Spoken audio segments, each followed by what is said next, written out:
Welcome to YK news special debate. ఇక చూస్తే పీఠాపురం గెలుపే కాదట. పవన్ విజయం మీద చాలా డౌట్లున్నాయట. ఈవీఎం కాకుండా బ్యాలెట్ అయ్యుంటే జనసేనాని పని మటాషేనట. ఇక ఈ అనుమానాలు ద గ్రేట్ రోజా మేడంవి. దొంగలు పడ్డ 6 నెలలకు కుక్కలు మొరిగినట్లు ఎన్నికలు అయిపోయిన సంవత్సరంన్నర తర్వాత ఆవిడకు చాలా అనుమానాలు వస్తున్నాయి. అసలు జనసేనకు వచ్చిన ఓటింగ్ శాతంతో 21 సీట్లు ఎలా గెలవగలరు అనేది ఆమె ధర్మ సందేహం. అంతేకాదు, జన సైనికులు వాళ్ల జెండా తప్ప అన్ని పార్టీల జెండాలు మోస్తారని, వారి నాయకుడి వల్ల సొంత పార్టీకి ఎలాంటి ఉపయోగం లేదని, ఆయన ప్యాకేజీలు దండుకోవడానికి తప్ప ఆ పార్టీ ఎందుకు పనికిరాదని తాజాగా చెప్పుకొచ్చారు. ఇక ఇంతకీ మేడం రోజా విమర్శలు ఎందుకు? చెప్పాలంటే చాలా మ్యాటరే ఉంది. ఒక బలవంతుడిని, జనంలో బాగా ఫాలోయింగ్ ఉన్నవాడిని తిడితేనే కదా తక్కువ స్థాయి వారికి గుర్తింపు వచ్చేది. అందుకే హఠాత్తుగా కలవచ్చినట్లు ఎన్నికలు, ఈవీఎంలు, పవన్ గెలుపు గుర్తొచ్చాయి. పవన్ను అసలు అసెంబ్లీ గేటు తాకనీయబోం అన్న వారికి ఆయన గెలుపు నీడ కలే కదా. ఇక పైగా ఇప్పుడు నగరిలో రోజా పరిస్థితి అస్తవ్యస్తం. ప్రత్యర్థులు బలంగా ఉన్నారు. ఇక పార్టీలో విలువే లేదు. జగనన్న పట్టించుకోవటం లేదు. భవిష్యత్ అంతా అయోమయం. అందుకే రోజాలో ఫ్రస్ట్రేషన్ పెరిగిపోయిందని, పార్టీలో వాళ్ళని తిట్టలేక జనసేనాని పైన పడి ఏడుస్తోందని పొలిటికల్ టాక్ వినిపిస్తోంది. సో మరి ఇక రోజా మాట్లాడిన అంశాల గురించి మనతో చర్చించడానికి ఈరోజు మనతో పాటు ఉన్నారు వైసీపీ అధికార ప్రతినిధి రేగడి లక్ష్మణరావు గారు, అదేవిధంగా విశ్లేషకులు కృష్ణాంజనేయులు గారు. వారితో మాట్లాడేద్దాం. సార్ నమస్తే. సార్ నమస్తే both of you. Welcome to YK TV. Sir Lakshmanarao గారు చెప్పండి, మరి ఇప్పుడు రోజా వ్యాఖ్యల్ని ఏ విధంగా తీసుకుంటారు మీరు? ఆవిడ మాట్లాడిన విధానం కరెక్టే, సమర్థిస్తారా? మేడం, మీకు అలాగే ప్యానల్ పెద్దలకి, వైకే టీవీ యజమానికి హృదయపూర్వక నమస్కారాలు అండి. రోజా గారు అనడంలో తప్పే ఉంది. రోజా గారు బాగానే మాట్లాడారు. ఎందుకంటే జనసేన పార్టీకి అంత ప్రజాబలం ఉన్నప్పుడు పవన్ కళ్యాణ్ గారు గతంలో మనం చూసాం 2019 ఎలక్షన్లో ఎలాగైతే 2 చోట్ల ఓడిపోయారో, అలాగే జనసేన పార్టీకి 5-6% ఓటింగ్ ఉందని అన్నారు. సరే, 5-6% ఓటింగ్ ఉంది. మరి మనం ఇప్పుడు పొత్తులు పెట్టుకున్నారు. ఆ రోజున కూడా 4-5 పార్టీలతో పొత్తులు పెట్టుకున్నారు. ఇప్పుడు టీడీపీ లాంటి వాళ్ళకి అనుకూలమైనటువంటి టీడీపీ, బీజేపీతో పొత్తులు పెట్టుకుని ఈ రోజున వాళ్ళకి 21 సీట్లు గెలిచారు. కానీ ఓటింగ్ శాతం చూస్తే చాలా తక్కువ వచ్చింది. మనం చెప్పాం ఎలక్షన్ ముందు, ఏదైతే కూటమికి వచ్చినటువంటి ఓటింగ్ చూసుకుంటే ఆ రకంగా మరి సీట్లు కూడా 164 సీట్లు వచ్చాయంటే వాళ్ళకు పడిన ఓటింగ్ చూస్తే చాలా తక్కువ పడింది. సీట్లు మాత్రం ఎక్కువ కనబడుతూ ఉన్నాయి. అంటే ఓట్ల శాతానికి సీట్లకి తేడా ఏంటి? మొన్న ఇక్కడ చూస్తే బీహార్లో అలాగే జరిగింది కదా. బీహార్లో కూడా సేమ్ సీట్లు ఎక్కువ వచ్చి ఓట్లు తక్కువ వచ్చినాయి. దానికి దీనికి కంపారిజన్ అడిగేస్తారంటే ప్రజా ఆమోదం, ప్రజా ఓటింగు, ప్రజల యొక్క ఓటింగ్ అనేది ఆమోదం తెలిపిన తర్వాత ఎలక్షన్లో మనం ఏదైతే ఒక సెగ్మెంట్, అంటే ఒక నియోజకవర్గానికి 2 లక్షల ఓటింగ్ ఉన్నాయని చెప్పి ఎలక్షన్ కమిషన్ ప్రకటించిన తర్వాత ఎలక్షన్ కౌంటింగ్ రోజు 2,50,000 ఓట్లు అధికంగా, ఒక 50,000 ఓట్లు అధికంగా వస్తే దాన్ని అది ఫ్రాడే కదా. అంటే ఎలాగొస్తే ఇదే ఎన్నికల కమిషను, ఇదే ఎలక్షన్ కమిషను ఆ నియోజకవర్గానికి 2 లక్షల ఓట్లు ఉన్నాయని చెప్పి వీళ్ళు కౌంటింగ్ చేసినప్పుడు 50,000 ఓట్లు అధికంగా కౌంటింగ్ చేస్తే అవి ఎక్కడి నుంచి వచ్చినాయి, ఎలా వచ్చినాయి అనే దానికి సమాధానం చెప్పాలి కదా. అందుకే ఎలక్షన్ టైంలో మినిమం 90 రోజులు ఆ ఎలక్ట్రిక్ ఏవైతే ఉన్నాయో ఆ వీవీప్యాట్స్ అనేవి ఉంచాలి. కానీ ఉంచలేదు కదా. 15 రోజులకి ఎలక్షన్ ఏదైతే కౌంటింగ్ అయిన 15 రోజులకే కాల్చేశారు, బూడిద చేశారు. మొత్తం ఆధారాలన్నీ కూడా తొలగించేశారు ఎన్నికల కమిషను. ఎందుకు చేయాల్సి వచ్చింది? సుప్రీంకోర్టు కూడా అదే చెప్పింది కదా. మీరు ఎందుకు అంత అర్ధాంతరంగా అంత ముందు మీరు నిర్ణయం తీసుకోవాల్సిన పరిస్థితి ఏముంది? నిజంగా తప్పు జరగలేదు అనుకో, చూపించండి. అంటే ఇప్పుడు మాక్ పోలింగ్ చేస్తామన్నారు. మాక్ పోలింగ్ దేనికి చేయాలి? అది మేము ఇక్కడ ఉన్నదంటే మాక్ పోలింగ్ చేసినా, ఇంకో ఆధారాలు చూపించిన ఎన్నికల కమిషన్ అనేది పూర్తిగా నిర్వీర్యం అయిపోతూ ఉంది. ఎన్నికల కమిషన్ అనేది ఎన్డీఏ కూటమికి తొత్తుగా పనిచేస్తూ ఉంది. ఒక రాజకీయ పార్టీ, ఒక ఎన్నికల కమిషన్, స్టేట్ అవునే సెంట్రల్ అయినా ఒక ఎన్నికల కమిషన్ ని ప్రభావితం చేయగలిగినటువంటి స్థాయిలో ఒక రాజకీయ పార్టీ ఉన్నప్పుడు స్వతంత్ర సంస్థలైనటువంటి ఎన్నికల కమిషన్ ఇంకా దానికి విలువే ఉంది. అంటే అప్పటికి దీని గురించి ఒకసారి కృష్ణాంజనేయులు గారు కూడా మాట్లాడతారు. దీని గురించి ఒకసారి కృష్ణ, అప్పటికి అధికారంలో ఉన్న వైసీపీని మీరి విపక్షంలో ఉన్నటువంటి పార్టీ ఈవీఎంలని ట్యాంపరింగ్ చేసింది, లేకుంటే వైసీపీ నెగ్గుండేది, ఇదంతా అవకతవక అనటం, అసలు 21కి 21% 100% స్ట్రైక్ రేట్ ఉన్న పార్టీని ఇది గెలుపేనా అంటాం. ఈ వ్యాఖ్యల్ని మీరు ఎలా చూస్తారు, ఒకసారి వివరించండి. నమస్తే అండి, లక్ష్మణరావు గారికి కూడా నమస్కారం. ఇప్పుడు వైఎస్ఆర్ కాంగ్రెస్ పార్టీకి ఈ ఈవీఎంల మీద అనుమానం ఉన్నా, లేకపోతే మాకు బ్యాలెట్ ద్వారాగానే ఎన్నికలు జరగాలని వాళ్ళు కోరుకున్నా, వాళ్ళు కూడా మరి ఇప్పుడు దేశవ్యాప్తంగా కాంగ్రెస్ పార్టీ ఒక ఉద్యమం చేస్తుంది. వాళ్ళు ఓడ్చూర్ అనేటువంటి దాని మీద కానివ్వండి, లేకపోతే ఈవీఎంలకు వ్యతిరేకంగా భారతదేశ వ్యాప్తంగా ఒక 16 పార్టీలు దీనికి వ్యతిరేకంగా మాకు బ్యాలెటే కావాలని వాళ్ళు డిమాండ్ చేస్తున్నాయి. మరి వాళ్ళతో కలిసి ఉద్యమం చేయొచ్చు, ఒక అంశం. రెండోది ఏంటి అంటే 2019 ఎన్నికల్లో గెలిచినప్పుడు 151 సీట్లు వస్తే అప్పుడు ఈవీఎంలు మంచిది. ఇప్పుడు 11 సీట్లు వచ్చాయి కాబట్టి ఇప్పుడు ఈవీఎంలు మంచిది కాదు అనేటువంటి విధంగా, అంటే ఓడినటువంటి వాళ్ళు ఈ విధంగా మాట్లాడటం అనేది కరెక్ట్, వాళ్ళకి అది సర్వసాధారణంగా మారింది. సరే, ఇప్పుడు మనం దాని గురించి కాదు కదా డిబేట్ చేస్తుంది. ఆవిడ రోజా మాట్లాడినటువంటి మాటలకు సంబంధించినటువంటి అంశం. ఇప్పుడు ఓడిపోయిన తర్వాత ఏమైనా మాట్లాడొచ్చు, ఓడిపోయిన తర్వాత ఆ మాటలకు పెద్ద విలువ ఉంటుందని నేను అనుకోను. ఇప్పుడు రోజా మాట్లాడేటువంటి మాటలు రాజకీయ ప్రత్యర్థులు కాబట్టి జనసేన మీద మాట్లాడతారు. పవన్ కళ్యాణ్ మీద జనసేన మీద మాట్లాడితేనే వైఎస్ఆర్ కాంగ్రెస్ పార్టీలో అధినాయకుల నుంచి ఆవిడకి ఎంతో కొంత కనీసం మెప్పు ఉండేదానికి అవకాశం ఉంటది. ఆవిడ సొంత నియోజకవర్గంలో ఖచ్చితంగా నగరిలో పెద్దిరెడ్డి రామచంద్రారెడ్డికి సంబంధించినటువంటి అనుచరులు రోజాని కనీసంగా నియోజకవర్గంలోకి భవిష్యత్తులో పోటీ చేయించేటువంటి పరిస్థితులు కూడా లేవు అని, రోజాను అక్కడ నుంచి పంపించేటువంటి ఆలోచనలో ఉన్నారు అని అంతర్గతమైనటువంటి ఘర్షణలు తీవ్ర స్థాయిలో ఉన్నటువంటి మాట వాస్తవం, ఇది నిజం. అది వాళ్ళకు సంబంధించినటువంటి అంతర్గతంగా తెలుసుకోవాల్సినటువంటి అంశం, అసలు సీట్ ఇస్తారా లేదా అనేటువంటి అంశం. ఇప్పుడు ఆవిడ మంత్రిగా పనిచేసినటువంటి రోజా మీరు గమనిస్తే ఈ సంవత్సరం 9 నెలల కాలంలో ఏదైనా ఒక ప్రజా సమస్యల మీద వాళ్ళ నగరీలో గాని బయట కానివ్వండి ఎక్కడైనా సరే వచ్చి మాట్లాడినటువంటి పరిస్థితులు కానీ ఏమైనా ఉన్నాయా? అంటే ఆవిడ కేవలము ఈ విధంగా వాళ్ళ నాయకుడు ఆదేశాల మేరకు పవన్ కళ్యాణ్ తిట్టడానికో, జనసేన తిట్టడానికో, లేకపోతే తెలుగుదేశం పార్టీ తిట్టడానికో అలా వచ్చి ఇలా వెళ్ళిపోయేటువంటి పరిస్థితులు ఉంటున్నాయి. కనీసంగా ఆవిడ మంత్రిగా పనిచేసినప్పుడు అంత ప్రాధాన్యత ఇచ్చినప్పుడు జగన్మోహన్ రెడ్డి ఇబ్బందుల్లో ఉన్నాడు, పార్టీ ఓడిపోయింది, పార్టీ ఇబ్బందుల్లో ఉంది. ఇప్పుడు వచ్చి పార్టీ తరఫున ప్రజల తరఫున పోరాడి చేయాల్సినటువంటి బాధ్యత వీళ్ళకు ఉంటదిగా. ఇప్పుడు జగన్మోహన్ రెడ్డి సమస్య ఇది. అప్పుడు మంత్రులుగా ఉన్నటువంటి వాళ్ళందరూ ఇప్పుడు ముఖం చాటేస్తున్నారు. చాలా మంది నాయకులు పార్టీకి దూరం అవుతున్నటువంటి పరిస్థితి ఉంది.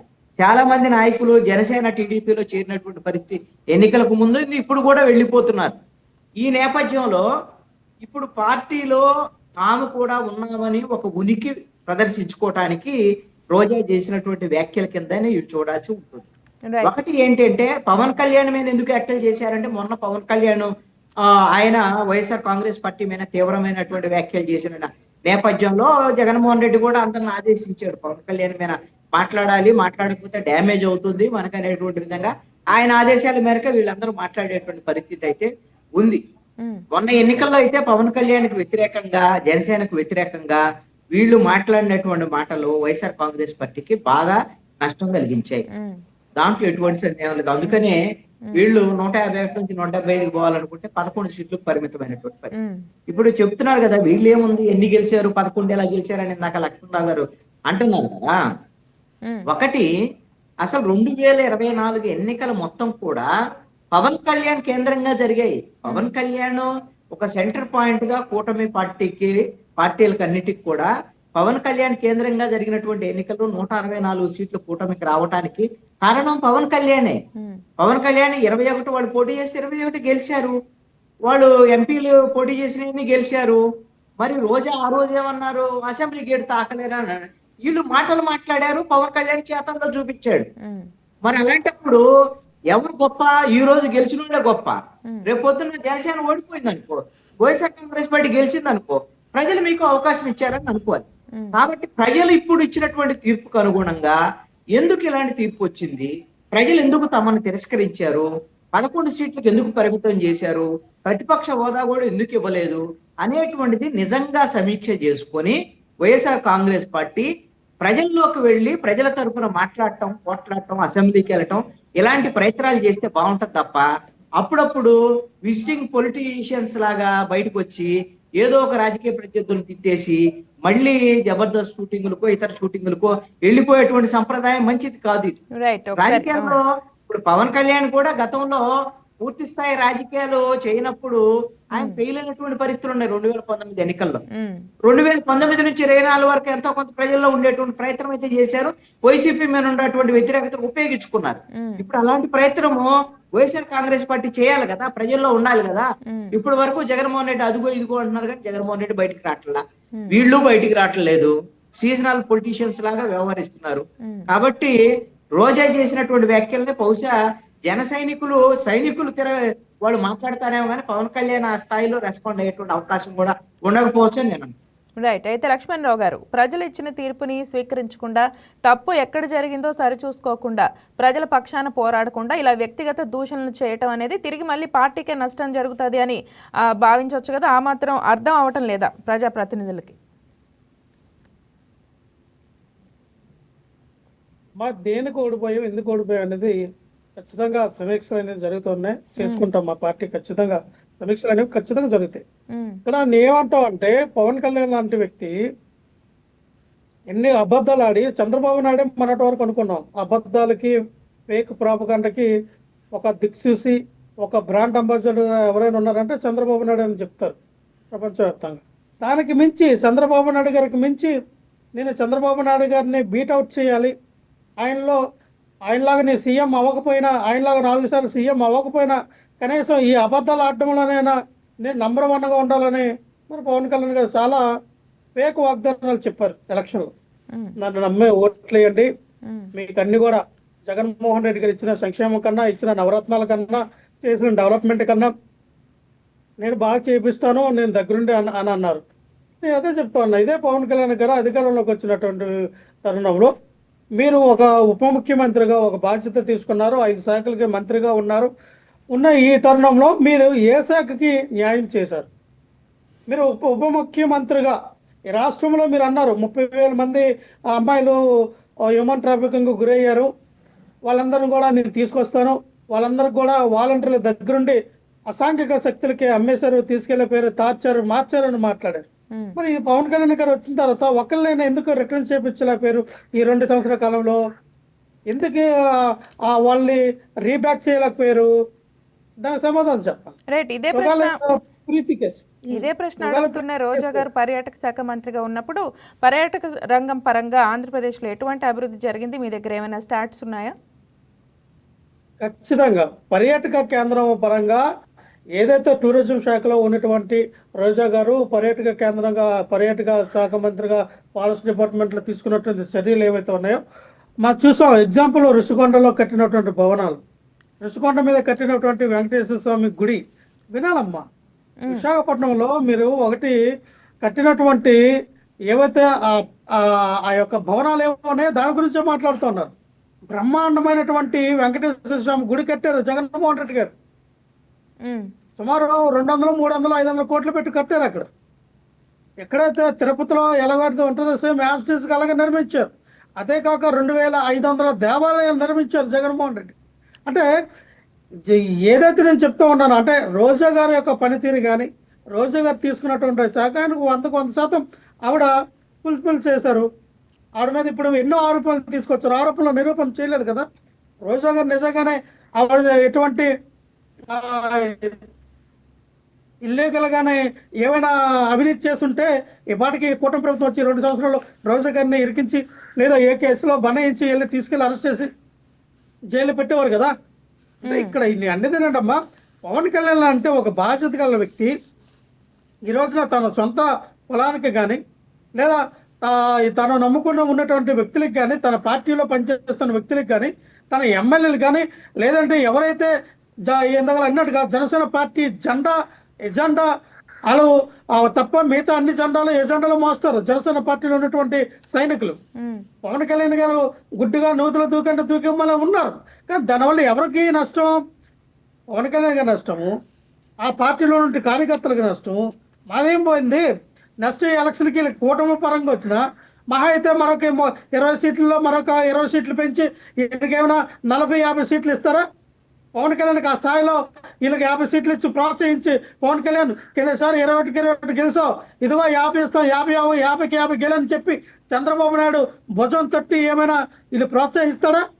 ప్రజలు ఓట్లేసే పరిస్థితులు ఉన్నాయా? సూపర్ 6 చూస్తే ఈ రోజున గాలికి వదిలేశారు కదా. రైట్ 2 సంవత్సరాలకి 6 గ్యాస్ సిలిండర్లు ఇవ్వాల్సిన టైంలో కానీ ఒక్క సిలిండర్ ఇచ్చారు, మిగతా 5 సిలిండర్లు ఏమైంది? రైట్ ఇదే మాట్లాడదాం ఈ అంశం గురించి ఒకసారి. రైతులు అడుగుతూ ఉన్నారు, ఆడబిడ్డ నిధి అడుగుతూ ఉన్నారు, 1500 ప్రతి నెల నిరుద్యోగ వృత్తి అడుగుతూ ఉన్నారు, 3000 ఎక్కడ ఇచ్చారు మీరు? రైతులకి రుణమాఫీ ఏది? ఇన్పుట్ సబ్సిడీ ఏది? ఇన్సూరెన్స్ ఏది?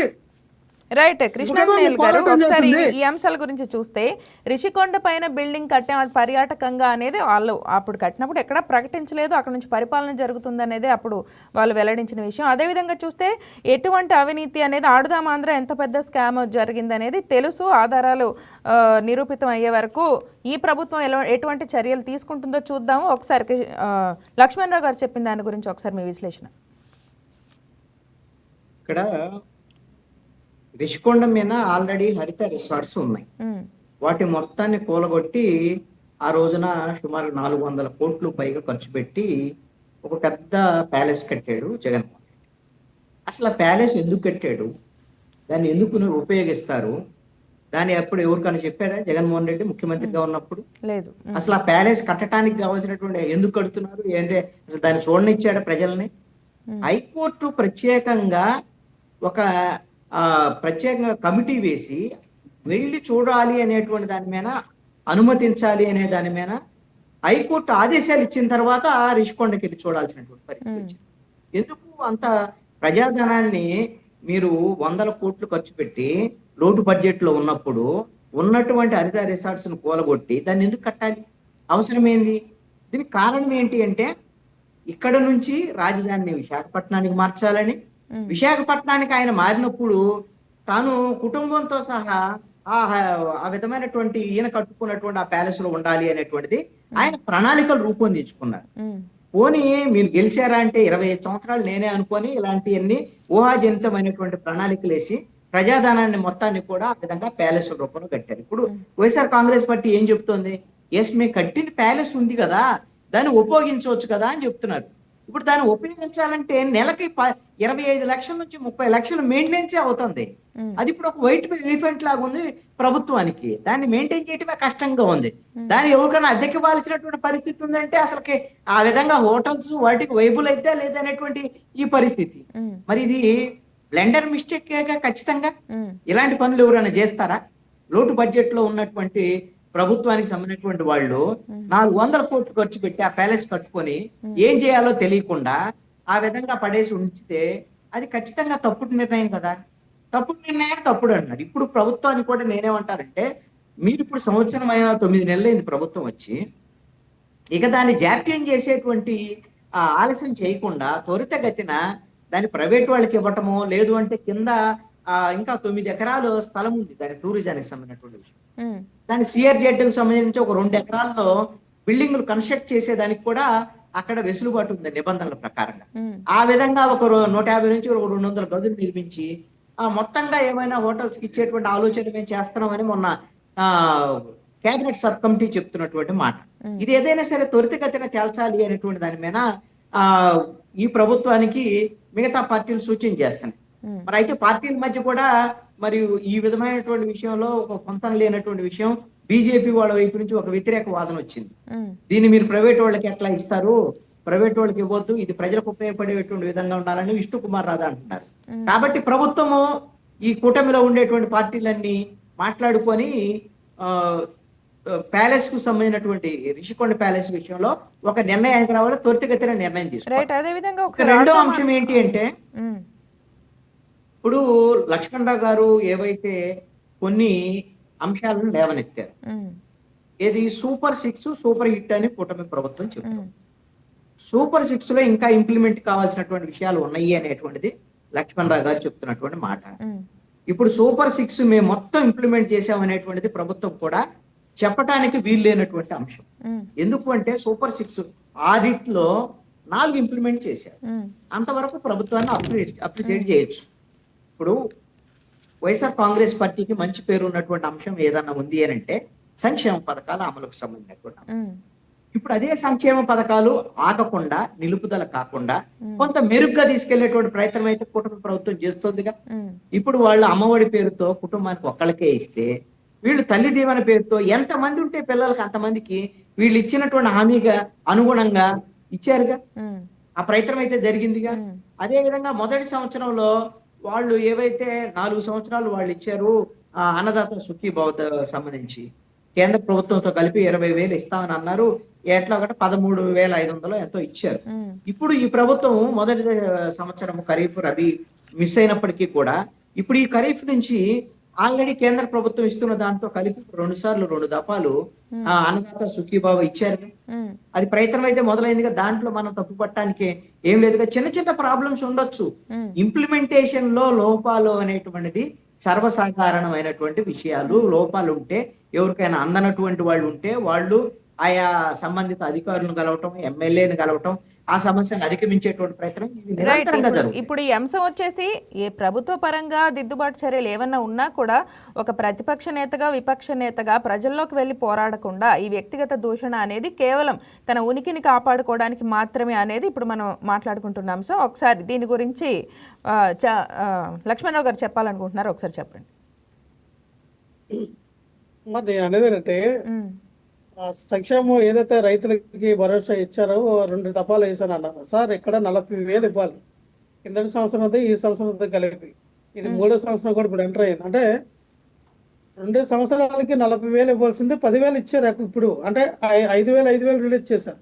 ఉమ్, అంటే మిగతా 30,000 ఎక్కడ అనేది ఇంప్లిమెంటేషన్ అనేది జరిగిపోతే, అంటే శంకుస్థాపన చేసేస్తే మాత్రాన ప్రాజెక్ట్ పూర్తి అయిపోదండి. శంకుస్థాపన చేయాలా, ప్రాజెక్ట్ పూర్తి అవ్వాలా, మొత్తం అన్నయిన తర్వాత ఎస్ జరిగిందని చెప్పాలి.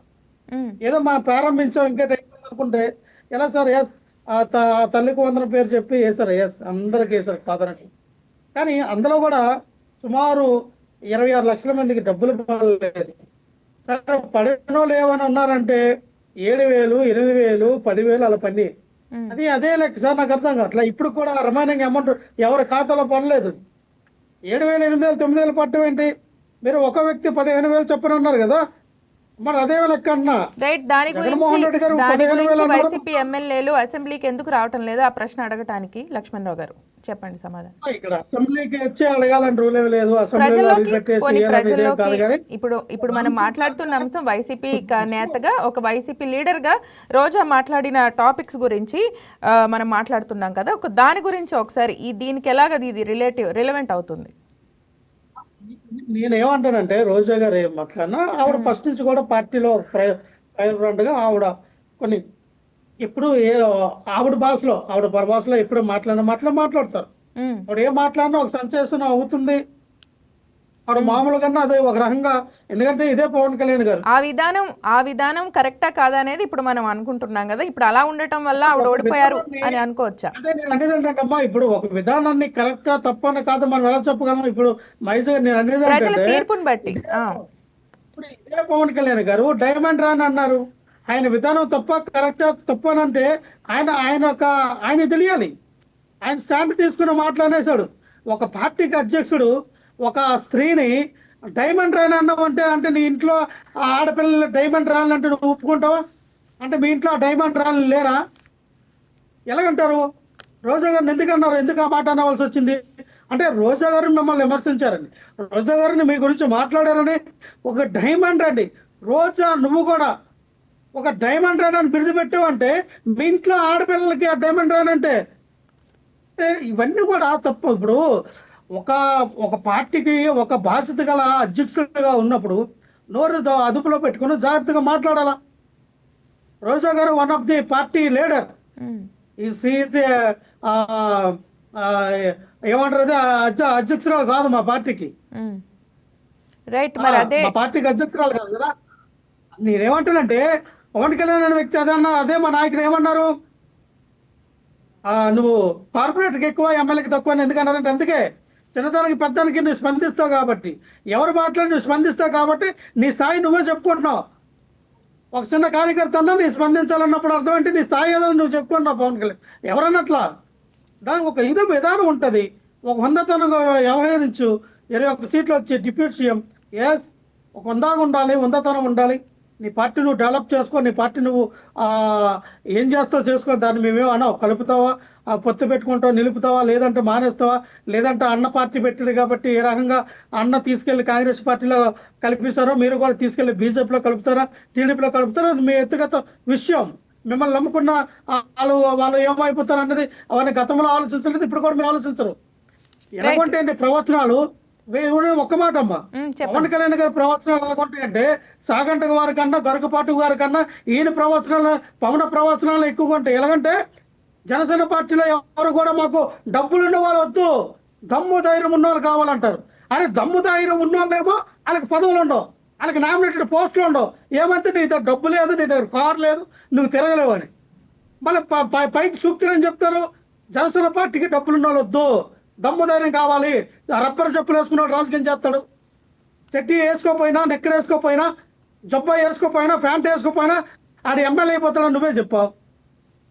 మళ్ళీ తీరా ఎమ్మెల్యే సీటు వచ్చేసరికి నువ్వు 100 కోట్లు ఖర్చు పెట్టాలి, 50 కోట్లు ఖర్చు పెట్టాలి, నీ దగ్గర డబ్బులు లేవు, ఓన్లీ నువ్వు చెట్టు నెక్కరు అలాగే రబ్బర్ చెప్పులు వేసుకుంటే నీకెవడిస్తాడు ఎమ్మెల్యే టికెట్ అని చెప్పి నువ్వు వద్దంతో. ఇదే రాజకీయం, నాకు అర్థం కావట్లా. రైట్, ఒకసారి కృష్ణాంజనేయులు గారు కూడా చెప్తారు. సార్, మాట తీరు గురించి ఒకసారి ఇప్పుడు లక్ష్మణరావు గారు కూడా చెప్పారు. ముందుగా మాట తీరు, మాట జారింది ఎవరనేది ప్రజలందరికీ కూడా తెలుసు. దానిపైన చూస్తే కేవలం రోజా మాట తీరు నచ్చక, లేదా ప్రస్తుతం వైసీపీలో ఆవిడ ఇది తగ్గింది, ఇన్ఛార్జ్గా కూడా నగరికి కొత్త ఇన్ఛార్జ్ కోసం వైసీపీ చూస్తోంది, లోపల లుకలుకలు జరుగుతున్నాయి, ఖచ్చితంగా కొత్త ఇన్ఛార్జ్ వేరే ఉంటారు అనేసి కూడా తెలుస్తుంది. సో దీన్ని బట్టి చూస్తే కేవలం జగన్ దృష్టిలో పడటం కోసమే మళ్ళీ తిట్ల దండకం అందుకున్నారు అని అనుకోవచ్చా? ఖచ్చితంగా అండి. నగరీలో ప్రతికూలమైనటువంటి పరిస్థితులు రోజాకు ఉన్నాయి. ప్రధానంగా ఏంటంటే వైఎస్ఆర్ కాంగ్రెస్ పార్టీలోనే పెద్దిరెడ్డి రామచంద్రారెడ్డి ఎట్టి పరిస్థితుల్లో కూడా మళ్ళీ నగరీ నుంచి రోజాను పోటీ చేయించకూడదనేటువంటి ఆలోచనలో ఉన్నట్టుగా వాళ్ళ పార్టీకి సంబంధించినటువంటి వాళ్ళ అంతర్గత ఘర్షణలకు సంబంధించినటువంటి వ్యవహారంలో వస్తున్నటువంటి వాదన.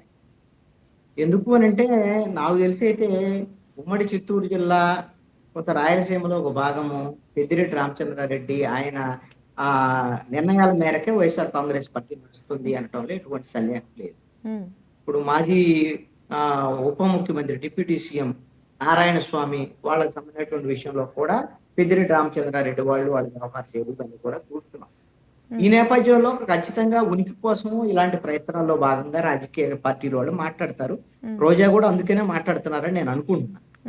అయితే ఇందాక లక్ష్మణరావు గారు చెప్పినట్టుగా ఏమంటున్నారు, జనసేన పార్టీకి సంబంధించి ఇదేదో వాళ్ళ జెండాలు మోస్తున్నారని రోజా కూడా ఇప్పుడు మాట్లాడిన దాంట్లో అదే మాట్లాడారు. వీళ్ళందరికీ మొన్న పవన్ కళ్యాణ్ ఒక సమాధానం ఇచ్చాడు. ఎందుకు తెలుగుదేశం పార్టీతో బీజేపీతో పొత్తులో ఉండాల్సి వస్తుంది, ఇంకా 5 ఏళ్ళు 10 ఏళ్ళు ఎందుకు ఉండాల్సి వస్తుంది, దీనికి కారణం ఏంటి అనేటువంటి విషయాల మీద కూడా ఆయన ఒక ఎలాబొరేట్ గా వీళ్ళకి సమాధానం చెప్పాడు, వాళ్ళ కార్యకర్తలకు కూడా చెప్పాడు.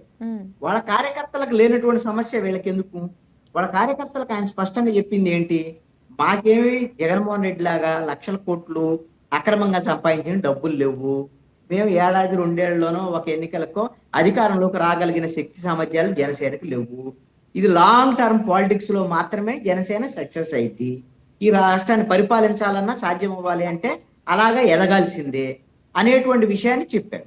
అందుకనే జనసేన 10 ఏళ్ల తర్వాత ఇప్పుడు పవర్ లో భాగస్వామ్యమైంది.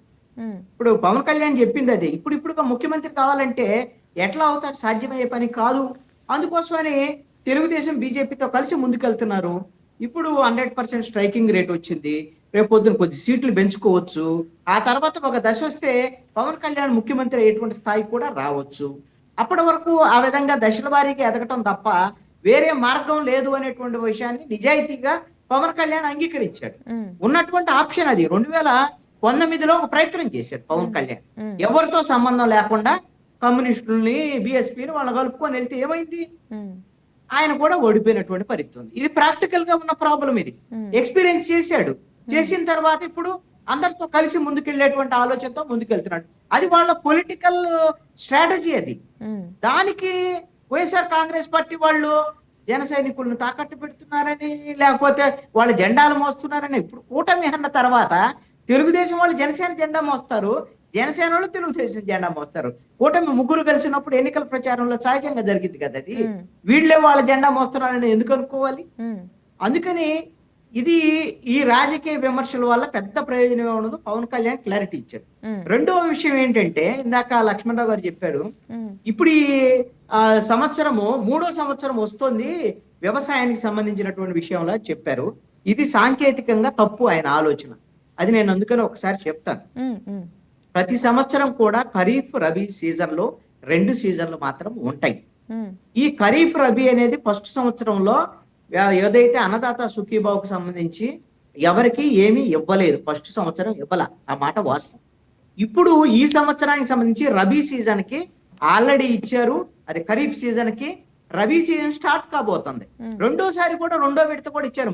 మొత్తం 3-4 విడతలుగా కేంద్ర ప్రభుత్వం ఎప్పుడు రిలీజ్ చేస్తే అప్పుడు రాష్ట్ర ప్రభుత్వం కూడా దానికి మ్యాచింగ్ గా కలిపి 20,000 రూపాయలు ఒక సంవత్సరంలో ఇవ్వాలి అనేటువంటిది నిర్ణయం చేశారు. ఇప్పుడు మీరు అది కూడా వాస్తవంగా గమనిస్తే 5 ఏళ్ళు అన్నదాత, ఇప్పుడు అన్నదాత సుఖీబాబు వాళ్ళు ఇచ్చారా? రైతు భరోసా ఇచ్చారా? 5 ఏళ్ళు ఇవ్వలేదుగా. మొత్తము నవరత్నాలకు సంబంధించి 5 ఏళ్ళు ఇచ్చారంటే మొదటి సంవత్సరంలో దశల వారీగా కొన్నిటి ఇంప్లిమెంట్ చేస్తూ వచ్చారు.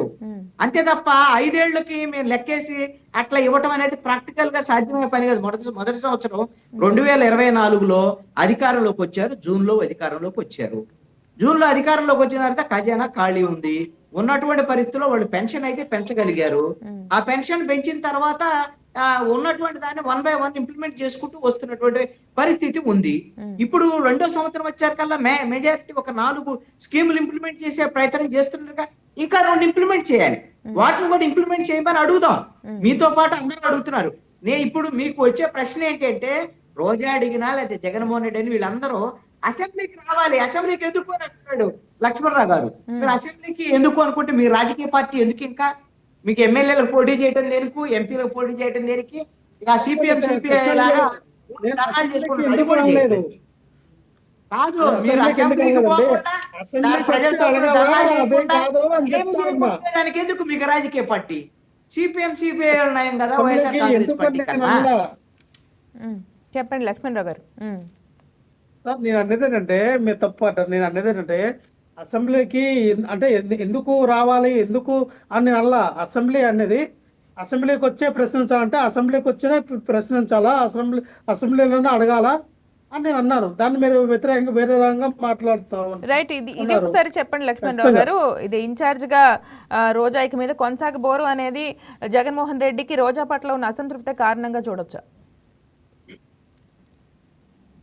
నాకున్నటువంటి సమాచారం ప్రకారం ఖచ్చితంగా రోజా గారికి నిజంగా అక్కడ ఆ నెగిటివ్ ఉంది, చేస్తారన్న విధానం అయితే నాకు తెలిసినంత వరకు ఇప్పుడు ఎక్కడ కూడా పార్టీ పరంగా మరి అది అఫీషియల్ గా అయితే అనౌన్స్మెంట్ కాలేదు. కానీ రోజా గారిని ఎక్కడి నుంచి పోటీ చేస్తారో ఏంటనేది తీసుకోవాల్సిన నిర్ణయం జగన్మోహన్ రెడ్డి గారు. ఖచ్చితంగా జగన్మోహన్ రెడ్డి గారు ఆవిడకి అవకాశం ఇస్తారో, ఎక్కడి నుంచి పోటీ చేస్తారో ఏంటనేది భవిష్యత్ కాలం తెలియజేస్తుంది. రోజా పట్ల రోజా గారి మీద నగరంలో వ్యతిరేకత ఉంది, పెద్దిరెడ్డి రామచంద్ర రెడ్డి గారు పోటీ చేయనవరు ఆపుతారు అంటే ఇవన్నీ ఏంటంటే పెద్దిరెడ్డి రామచంద్ర రెడ్డి గారి మీద ఎవరైతే అక్కసు వెళ్ళగలుగుతూ ఉన్నారో కొంత వర్గం పెద్దిరెడ్డి రామచంద్ర రెడ్డి గారిని ఒక విలన్గా లేదంటే ఒక దీనిగా చూపించే ప్రయత్నంలో చేస్తూ ఉన్నారు. నాకు తెలిసినంత వరకు పెద్దిరెడ్డి రామచంద్ర రెడ్డి గారు అటువంటి ఎక్కడ కూడా నాకు తెలిసినంత వరకు ఎంకరేజ్ చేయరు. ఏదంటే పార్టీలో తుది నిర్ణయం, పార్టీలో నిర్ణయం ఏదైనా ఫైనల్ నిర్ణయం ఏదైనా ఉంటే జగన్మోహన్ రెడ్డి గారే. పెద్దిరెడ్డి రామచంద్ర రెడ్డి గారు టికెట్లు ఇవ్వరు కదా జగన్మోహన్ రెడ్డి గారు. ఖచ్చితంగా పెద్దిరెడ్డి రామచంద్ర రెడ్డి గారిని ఒక బూచిగా చూపించి ఆయన మీద లేనిపోయిన దుష్ప్రచారాలు చేయడం కరెక్ట్ కాదు. ఆయన మంచి వ్యక్తిత్వం కలిగినటువంటి వ్యక్తిని ఆ రకంగా ఎందుకు ప్రాపగండా చేస్తూ ఉన్నా నాకు అర్థం కావట్లేదు. ఏదైనా ఉంటే నిజంగా అక్కడ ఏమైనా వాళ్ళ మధ్య ప్రపంచాలు ఏమైనా ఉన్నా, లేదన్నా ఏమైనా అక్కడ స్థానికంగా రాజకీయాలు కొన్ని ఎందుకు ఆంజనేయులు గారు అన్నట్టుగా స్థానిక నాయకత్వం వ్యతిరేకంగా ఉందంటే ఖచ్చితంగా పెద్దలు ఒక పెద్దగా ఆ యొక్క జిల్లాకి ఆయన ఉన్నారు కాబట్టి పెద్దిరెడ్డి రామచంద్ర రెడ్డి గారు పూర్తిగా బాధ్యత తీసుకొని దీన్ని జగన్మోహన్ రెడ్డి గారికి చెప్తారు. ఏం చేద్దాం ఏంటనేది. అంటే అక్కడ పరిస్థితి వాతావరణం ఎలా చేస్తే బాగుంటుందని జగన్మోహన్ రెడ్డి గారికి చెప్తారు. ఆ రంగా వెళ్తుంది. కానీ దాన్ని పెద్దిరెడ్డి రామచంద్రరెడ్డి గారి గురించి నెగిటివ్ గా తప్పుగా మాట్లాడడం కరెక్ట్ కదా. ఆయన రైట్. వైపు అయితే అది రోజా గారు తీసుకెళ్ళడం భావ్యం కాదు. రోజా గారు అన్న వ్యాఖ్యల్లో సిగ్గు లేకుండా జెండాలు మోసే కూలీలు అని అయితే మాట్లాడటం జరిగింది. ఒక పార్టీలో ఉన్నప్పుడు ఆవిడ టీడీపీ నుంచి ఉన్నప్పుడు టీడీపీ జెండానే మోసారు, వైసీపీకి వచ్చిన తర్వాత వైసీపీ జెండా మోసారు. ఇది ఎక్కడైనా రాజకీయ పార్టీలో సహజం. దానికి అలాంటి ఆ కార్యకర్తల్ని ఉద్దేశించి ఏదైనా పార్టీకి బలమైనటువంటి కార్యకర్తల్ని ఉద్దేశించి అలాంటి మాటలు అనటం ఎలా చూడాలి?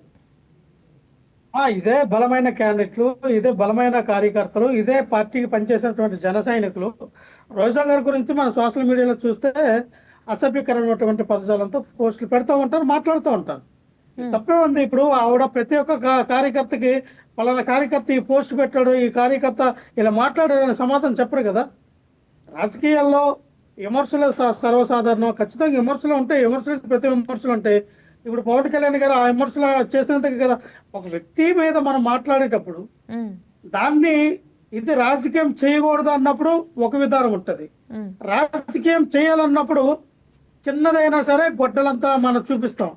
రాజకీయం చేయకూడదు అన్నప్పుడు కొండంత సమస్య అయినా సరే ఘోరంత సమస్యలా చూస్తాం. అదే తేడా. అంటే అక్కడ పవన్ కళ్యాణ్ అంటే వ్యక్తి ప్రతి విషయం కూడా రాజకీయం చేయాలన్న ఆలోచన విధానంతో నాకు బీజేపీ సపోర్ట్ ఉంది, రేపొద్దున అవసరమైతే టీడీపీని పక్కన పెట్టి బీజేపీ అంటుతో నేను సీఎం అవ్వాలన్న ఆలోచన విధానం ఆయనకు ఉంది. కాబట్టినే తిరుమల తిరుపతి లడ్డు విషయము నేను సనాతన ధర్మాన్ని కాపాడడానికి వచ్చినటువంటి సనాతనని నేను ఆయా అపాలజిటిక్ హిందూ అని చెప్పి పెద్ద పెద్ద అరుపులు అరిసి కాషాయం దుస్తులు కట్టుకొని ఓహా ఆహా అన్నారు. ఏమైంది ఇప్పుడు? ఆ జుత్తులు పోయే, గడ్డం పోయే, మేసాలు పోయే, ఇప్పుడు హిప్ కటింగ్ చేసుకుంటున్నారు. హిప్ కటింగ్ హిప్ కటింగ్ దేనికి చేసుకున్నారు మనకు అర్థం కావట్లేదు. మరి సనాతన ధర్మంలో మరి ఆ గడ్డం ఎందుకు తీసేశారు, ఎందుకు ఆ జుట్టు కత్తిరించారో, ఇప్పుడేమో వెరైటీగా ఉంది ఆ కటింగ్. హిప్ కటింగ్ చేసుకుని ఉన్నటువంటి కటింగ్లో ఉన్నారు. ఆయన కూడా మొత్తం సనాతన ధర్మాన్ని పక్కన పెట్టారు. అంటే బీజేపీ పట్టుకుంటే చాలు మన సీఎం అయిపోవచ్చు అంటే ఇండైరెక్ట్ అంటే ఏమంటారు, అది లీగల్ కాక ఇల్లీగల్గా అడ్డదారులు తొక్కినా మనం సీఎం అవ్వాలంటే బీజేపీతో పొత్తు పెట్టుకొని వెళ్ళాలని, బీజేపీ మన్ననలు పొందాలని ఆలోచన విధానంతో మతాలను కులాలను రచ్చగొట్టి ఏవైతే ప్రసంగాలు చేస్తారో ఈరోజు ఏమైంది? ఇదే మోడీ గారు, ఇదే చంద్రబాబు నాయుడు గారు నిన్న తిరుపతిలో సభ పెడితే ఎక్కడ పెట్టారు? 10వ స్థానంలో కూర్చోబెట్టారు తీసుకెళ్లి పవన్ కళ్యాణ్. కనీసం పవన్ కళ్యాణ్ వైపు చూసి నమస్కారం కూడా పెట్టారు నరేంద్ర మోడీ గారు. కనీసం నారా లోకేష్ వెళ్ళి గిఫ్ట్ ఇస్తే పవన్ కళ్యాణ్ దగ్గరికి వచ్చి ఇచ్చే ప్రయత్నం చేయించాలి చంద్రబాబు నాయుడు గారు. అంటే ఆల్రెడీ వాళ్ళ అంతర్గత పోరాటం చేస్తూ ఉన్నారు. లోపల పవన్ కళ్యాణ్ గారు అంతర్గత గొడవలు జరుగుతున్నాయి, వాళ్ళ గుద్దులాట్లో ఉన్నారు. ఇవన్నీ కూడా ఏం జరుగుతుంది ఏంటనేది కాలానికి సమాధానం చెప్తుంది. ఎందుకన్నది ఖచ్చితంగా రేపు ఉగాదికి పీఠం ఎక్కించబోతూ ఉన్నారు చంద్రబాబు నాని ప్రసారం ఉవ్వెత్తున జరుగుతూ ఉంది. ఆ పీఠం ఎక్కించడానికి ఏదైతే తను చేసినటువంటి ఇల్లీగల్ వ్యాపారం, తను దోచుకున్నది ఏదైతే తండ్రి కొడుకులు ఏదైతే ఎవరికి తెలియపరచకుండా ఆంధ్రప్రదేశ్ రాష్ట్రం ప్రజలకు చెప్పకుండా ఒకలేమో హాంకాంగ్, ఒకలేమో బాలికి వెళ్ళిపోయారంటే, బాల్యంలో తండ్రి ఏం చేస్తూ ఉన్నాడు, హాంకాంగ్ వెళ్ళిపోయి నారా లోకేష్ ఏం చేస్తూ ఉన్నాడు, ఇవన్నీ తెలుస్తూ ఉన్నాయి. మీరు దేనికి వెళ్ళారు? ఆయ్ మసాజ్లా, తాయ్ మసాజ్లా, జాయ్ మసాజ్లా, మసాజ్కి వెళ్ళారా, లేదంటే తీసుకెళ్ళి దాచుకోవడానికి వెళ్ళారా మనకు తెలియదు కదా. ఒకసారి ఇది ఇక్కడ ఇండియా నుంచి ఎక్కడికో వెళ్ళింది. ఒకసారి కృష్ణాంజనేయులు గారు ఒకసారి చెప్పండి దీని గురించి, కార్యకర్తల పట్ల రోజా చేసిన వ్యాఖ్యల గురించి, అదేవిధంగా ఇప్పుడు లక్ష్మణ్ రావు గారు మాట్లాడిన దాని గురించి కూడా ఒకసారి మీ వివరణ. ఇప్పుడు కార్యకర్తలకు సంబంధించినటువంటి విషయము జనసేనకు సంబంధించి, జనసేన 10 ఏళ్ల తర్వాత వాళ్ళు పవర్లోకి వచ్చారు. వాళ్ళు అనేకమైనటువంటి సమస్యలను పరిష్కరించే దిశలో కొన్ని నియోజకవర్గాలు ఇప్పుడు నామినేటెడ్ పోస్టులు కూడా 60-30-10 ఈ నిష్పత్తిలో 3 రాజకీయ పార్టీలు పంచుకుంటున్నాయి. ఎంతో కొంత న్యాయం జరుగుతుంది. కొన్ని చోట్ల జనసేనకి అన్యాయం జరిగేటువంటి పరిస్థితులు కూడా ఉండొచ్చు. ఈ విషయాన్ని కూడా క్లారిఫికేషన్ ఇచ్చాడు పవన్ కళ్యాణ్. ఎందుకంటే కూటమిగా కలిసి ఉన్నప్పుడు కొన్ని ఇబ్బందులు వస్తాయి, కొన్ని నష్టాలు కూడా జరుగుతాయి. ఇలాంటి నష్టాలను కూడా మనం భరించాలి, ఇలాంటి ఇబ్బందులు కూడా అధిగమించాలి. భవిష్యత్తులో మనం కలిసి ఎందుకు ఉండాలి అని అంటే, ఈ రాష్ట్రం ప్రజాస్వామ్య రాష్ట్రంగా రేపొద్దున ఒక డెవలప్మెంట్ ఆస్పెక్ట్ లో ముందుకెళ్ళాలి అంటే కూటమి ఉండాలని కోరుకుంటున్నాడు పవన్ కళ్యాణ్. అందుకోసమని జనసేన కొంత తగ్గైనా సరే, కొంత ఇబ్బందులు ఎదుర్కొనైనా సరే, డెవలప్మెంట్ కోసం, స్టేట్ డెవలప్మెంట్ కోసం మనం ఈ విధంగా వెళ్తున్నామని ఒక క్లారిఫికేషన్ వాళ్ళ కార్యకర్తలకు ఇచ్చారు. ఇది పవన్ కళ్యాణ్కి జన సైనికులకు మధ్య ఉన్నటువంటి ఒక బౌండింగ్, ఉమ్, వాళ్ళిద్దరి మధ్య లేనటువంటి విభేదాలు, ఇబ్బంది జనసేనకి ఇప్పుడు వైఎస్ఆర్ కాంగ్రెస్ పార్టీకి ఎందుకు, లేకపోతే రోజాకి ఎందుకు అవసరం లేదు కదా. ఉమ్, ఇప్పుడు వాళ్ళ పార్టీలో ఉంది, వైఎస్ఆర్ కాంగ్రెస్ పార్టీలో. ఇప్పుడు ఈవిడికి ఎమ్మెల్యే సీట్ వస్తా రాదా గ్యారంటీ లేదు. ఉమ్, ఈవిడ ఎవరి మీద పోరాడుతున్నారు, పెద్దిరెడ్డి మీద పోట్లాడుతున్నారు. మరి ఆవిడ పార్టీలో మరి ఆవిడ మాజీ మంత్రిగా పనిచేశారు, ఇంత ఉంది. మరి ఆవిడే ఇబ్బందులు ఉన్నాయంటే ఆ పార్టీలో, ఏ పార్టీలో అంతర్గతమైన సమస్యలు ఉంటాయి కదా. అలాంటిదే జనసేనకు సంబంధించినటువంటి వ్యవహారం కూడా. ఇక రెండవది ఏంటి అంటే, ఇప్పుడు ముఖ్యమంత్రి, అదేవిధంగా మంత్రి నారా లోకేష్, అదేవిధంగా చంద్రబాబు నాయుడు ఇతర దేశాలకు వెళ్ళినటువంటి అంశాలు ఇవన్నీ కూడా ఉమ్, ప్రతి మనిషికి కూడా వాళ్ళు ఎంత ఉన్నతమైనటువంటి పదవుల్లో ఉన్నా, బాధ్యతల్లో ఉన్నా, వాళ్ళకి వ్యక్తిగతమైన జీవితాలు ఉంటాయి. ఉమ్, వాళ్ళు ఇతర దేశాలకు వెళ్ళారు అని అంటే, ఇప్పుడు చంద్రబాబు నాయుడు తన కుటుంబంతో, నారా లోకేష్ తన కుటుంబంతో అందరూ కలిసో లేకపోతే విడివిడిగానో వాళ్ళు వెళ్ళారు. వెళ్ళినటువంటి పరిస్థితులు ఇవన్నీ కూడా ఉంటే ఆ సందర్భోచితంగా వాళ్ళు బయటికి వెల్లడించేదానికి అవకాశం ఉంటుంది. ఇప్పుడు దాన్ని కూడా రాజకీయం చేసేటువంటి అవకాశం రాజకీయ పార్టీలు ఖచ్చితంగా చేస్తాయి. ఇప్పుడు లక్ష్మణరావు గారు అనొచ్చు, ఆ రోజున జగన్మోహన్ రెడ్డి అయితే విదేశాలకు వెళ్ళినప్పుడు అంతా డబ్బులు దాచిపెట్టుకోవడానికి వెళ్ళాడు, లేకపోతే ఆయన ఎక్కడికి వెళ్తున్నాడో చెప్పడం లేదు అని విమర్శ చేశారు అని అన్నప్పుడు, ఆయన ముఖ్యమంత్రిగా ఉన్నప్పుడు విమర్శలు వచ్చాయి. ఇప్పుడు వీళ్ళు వెళ్ళినప్పుడు కూడా విమర్శలు చేస్తారు. ఇది పబ్లిక్ ఆస్పెక్ట్ లో వాళ్ళు ఎక్కడికి వెళ్ళారు, 4 రోజులు ఏదో నూతన సంవత్సరం సందర్భంగా కుటుంబంతో గడపడానికి వెళ్ళినటువంటి దాన్ని పబ్లిక్ ఏం నెగిటివ్ గా తీసుకునే దానికి అవకాశం లేదు. కేవలం వైఎస్ఆర్ కాంగ్రెస్ పార్టీ ఏదో విమర్శలు చేయాలి కాబట్టి విమర్శలు చేసేటువంటి విధంగా ఉంటున్నాయి తప్ప, ఒకటి నిజమండి, ఇక్కడ వైఎస్ఆర్ కాంగ్రెస్ పార్టీ ఏ విమర్శ చేసినా సరే ఇది కేవలము ప్రెస్ మీట్లకో లేకపోతే మీడియా పరంగా లేకపోతే సాక్షి టీవీలో ఒక స్టేట్మెంట్ కింద ఉండటానికి పనికొచ్చే విధంగా వేయటం వల్ల వైఎస్ఆర్ కాంగ్రెస్ పార్టీ కార్యకర్తలు చదువుకోవడానికి, సాక్షి పేపర్లో వార్తలు ప్రసారం చేసుకోవడానికి, అక్కడ ప్రచురించుకోవడానికి పనికొస్తుంది తప్ప ప్రజలకి ఏంటి ప్రయోజనం అని నేను అడుగుతున్నాను. అదే లక్ష్మణరావు గారు ఇది కూడా అన్నారు, వచ్చి అసెంబ్లీకి వచ్చి మాట్లాడాలి కదా, హెయిర్ స్టైల్ గురించి కూడా అన్నారు. అంటే సమస్యల మీద పోట్లాడాలి, ఇవన్నీ చేయాల్సినటువంటి బాధ్యత ప్రతిపక్ష పార్టీగా. 11 సీట్లు ఉన్నా, 2 సీట్లు ఉన్నా, 3 సీట్లు ఉన్నా ప్రతిపక్షం అంటే ఎవరు? వైఎస్ఆర్ కాంగ్రెస్ పార్టీయేగా. వేరే పార్టీ ఉన్నది, 3 పార్టీలు అధికారంలో ఉన్నాయి. బయట ఉన్నటువంటి పార్టీ పదవులు పోగొట్టుకున్నటువంటి మాజీ ముఖ్యమంత్రి. ఇప్పుడు ఈ రోజున మీరే ప్రతిపక్షం, మీరు ఉన్నటువంటి 11 మంది అసెంబ్లీకి రావచ్చు, కొట్లాడొచ్చు, పోరాడొచ్చు. ఇప్పుడు మొన్నటిదాకా పీపీపీ అన్నారు, ఆ ఉద్యమాన్ని కూడా నీరు గడిచాడు. ఉద్యమం లేదు ఏం లేదని మొత్తం చేతులు ఎత్తేసాడు. ఊరికే బెదిరింపులు అనేటువంటి దాంతో మాటలకు పరిమితం అయ్యారు జగన్మోహన్ రెడ్డి. కనీసంగా జనం అన్న చూశారు, ఇదేదో పీపీపీకి సంబంధించిందంటే ఇదేదో ఆపటానికి ఏదైనా ప్రయత్నం చేస్తారంటే ఇది ఆపటానికి కాదు ఏం చేసేది, దీన్ని రాజకీయంగా ఇంకొక 3 ఏళ్ళు ఎన్నికల వరకు వాడుకుందాం, వీళ్ళు దేని మీద ఎన్నికల్లో ప్రచారం చేసుకుందాం, మేము వస్తే ఏదో చేస్తాం అనేటువంటి విధంగా మాట్లాడటం అనేది జగన్మోహన్ రెడ్డికి ఈ రాష్ట్రం మీద గాని, రాష్ట్ర ప్రజల మీద గాని ఆయనకి ప్రేమ లేదు, గౌరవం లేదు, డెవలప్ అవ్వాలని కోరిక కూడా లేదు అనేది అర్థమవుతుంది. నాకు తెలిసి జగన్మోహన్ రెడ్డికి ప్రజల మీద కోపం కూడా ఉందేమో. ఎందుకంటే ఆయన 151 నుంచి 175కి పోవాలి, 25 ఏళ్ళు పరిపాలించాలి అని ఆయన ఒక రాజులు, సామంత రాజులు భావించి అక్కడ ప్యాలెస్లు కూడా కట్టుకుంటే, ఇప్పుడు 11 సీట్లతో మూలన కూర్చోబెట్టేటువంటి పరిస్థితి. ఎందుకు ఇలా ఓడిచ్చారో ఏంటో అర్థం కాని పరిస్థితిలో ఈ కోపంతో జనం మీద ఆయన అసెంబ్లీకి రావట్లేదు, ఆంధ్రప్రదేశ్ కూడా అప్పుడప్పుడు వచ్చేటువంటి విజిటింగ్ పొలిటీషియన్ లాగా మారిపోయాడు. ఇట్లయితే మళ్ళీ జగన్మోహన్ రెడ్డిని ఈ 11 సీట్లు కూడా మిగులుస్తారని నేను అనుకోను.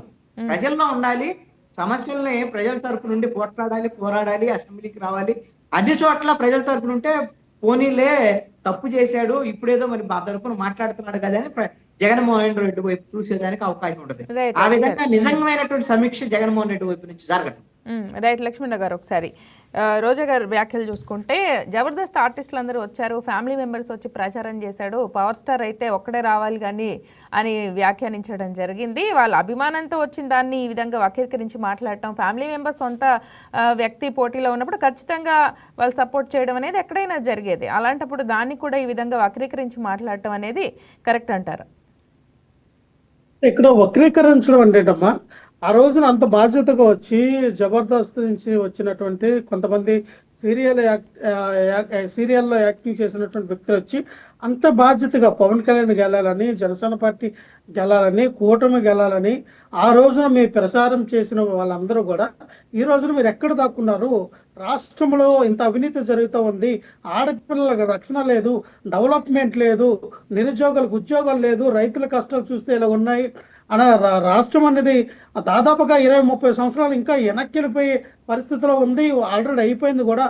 ఈ టైంలో ఆ రోజు అంత భరోసాగా మాట్లాడినటువంటి పెద్దలందరూ కూడా ఈ రోజున అధికారంలోకి వచ్చిన తర్వాత, కూటమి ప్రభుత్వం ఫెయిల్యూర్ అవుతున్న తర్వాత మీరెందుకు దగ్గరుండి చేయండి అని ఎందుకు ప్రశ్నించలేకపోతూ ఉన్నారు, ఎందుకు అడగలేకపోతూ ఉన్నారన్న కోణంలో మీరు దాన్ని చూడాలి.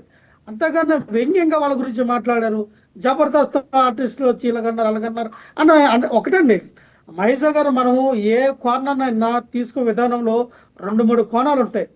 అది ఏ కోణం నుంచి, అది రాజకీయాల్లో ఏ కోణం మనం తీసుకుంటామో అది ఏ కోణం ప్రజలకు ఉపయోగపడుతుంది, రాజకీయంగా మనకు ఉపయోగపడుతుంది అనే విధానం మనం చూడాలి. అంతేగాని జబర్దస్త్ ఆర్టిస్టులు అక్కడ ఉన్నటువంటి పవన్ కళ్యాణ్ పవర్ స్టార్ అయితే మీరు ఎందుకు అంటే, ఎస్ పవర్ స్టార్ అన్నప్పుడు ఆయనే నేనే సుప్రీం, నేను ఇది అన్నప్పుడు తప్పులేదు. ఇప్పుడు అదే మాట మీరు అనొచ్చు ఏంటంటే, మేము ఏమంటే ఈ రోజున జగన్మోహన్ రెడ్డి గారి పార్టీ పెట్టినప్పటి నుంచి చూస్తే ఏదైతే ఆయన నమ్ముకునే సిద్ధాంతాలు ప్రజలకు చేరవేయాలి, తన తండ్రి ఆశయాలు అన్ని కూడా తన తండ్రి ఏ రకంగా అయితే మరి ప్రజలకి సంపూర్ణమైన సేవ అందించారు, అటువంటి సేవ నేను కూడా అందించాలని ఒక లక్ష్యంతో వచ్చారమ్మా. అల్లాటప్పటిగా రాజకీయాలకు జగన్మోహన్ రెడ్డి గారు రాలా. జగన్మోహన్ రెడ్డి గారికి ఏం తక్కువ, వచ్చి ఎండానక వాడానక తిరిగి 3000 కిలోమీటర్లు ఎందుకు తిరిగాడు పాదయాత్ర అంటే, ఇక్కడ ఏమంటారంటే ఆయన వచ్చిన తర్వాత మనం చూసాం. ఇప్పుడు జగన్మోహన్ రెడ్డి గారిని విమర్శించడం కాదు, ఎన్నడూ లేని విధంగా నేను ఇప్పుడు కూడా చెప్తా, ఈవెన్ వైఎస్ రాజశేఖర రెడ్డి గారు కూడా అటువంటి పరిపాలన అందించలేదు. రాజశేఖర రెడ్డి గారు పేరు చెప్తే 108, 104, ఆరోగ్యశ్రీ కొన్ని పథకాలు గుర్తుకొస్తాయి, కొన్ని డెవలప్మెంట్ గుర్తుకొస్తాయి. కానీ 2 సంవత్సరాలు కరోనా టైంలో పోయినా సరే 3 సంవత్సరంలో పరిపాలన అంటే ఇదని చెప్పి యావత్ భారతదేశం మొత్తానికి ఒక ఐకాన్గా, ఒక దిక్సూచిగా జగన్మోహన్ రెడ్డి గారు నిలబెట్టారు. మీరు కేవలం కంపారిజన్ చేయొచ్చు. ప్రతి విలేజ్కి గ్రామ సచివాలయం తీసుకొచ్చి, హెల్త్ క్లినిక్లు పెట్టి, రైతు భరోసా కేంద్రాలు పెట్టి, ఆ డిజిటల్ లైబ్రరీలు పెట్టి ప్రజల వద్దకు పరిపాలన తీసుకొచ్చినటువంటి నేత ఎవరండి? ఆ రోజున ఏదైతే గాంధీ గారు చెప్పిన గాంధీ కళల స్వరాజ్యం అన్నారు చూసారా, ఇదే కదా. ఇదే కదా మీరు హెల్త్ క్లినిక్ పేరు మార్చారు, ఇదే కదా రైతు భరోసా కేంద్రాలకు పేర్లు మార్చారు. చంద్రబాబు నాయుడు గారు ఈ 16 సంవత్సరంలో ఆయన అధికారంలో ఉన్నప్పుడు ఒక పథకాన్ని ఆయన సొంతంగా పెట్టిన పథకం పేరు కానీ, ఆయన సొంతంగా ఆయన శంకుస్థాపన చేసి పూర్తి చేసిన ప్రాజెక్ట్ కానీ బాధ్యత చూపొచ్చని మేము రాజకీయాల నుంచి వెళ్ళిపోతాం. ఎందుకు ఈ కథలన్నీ?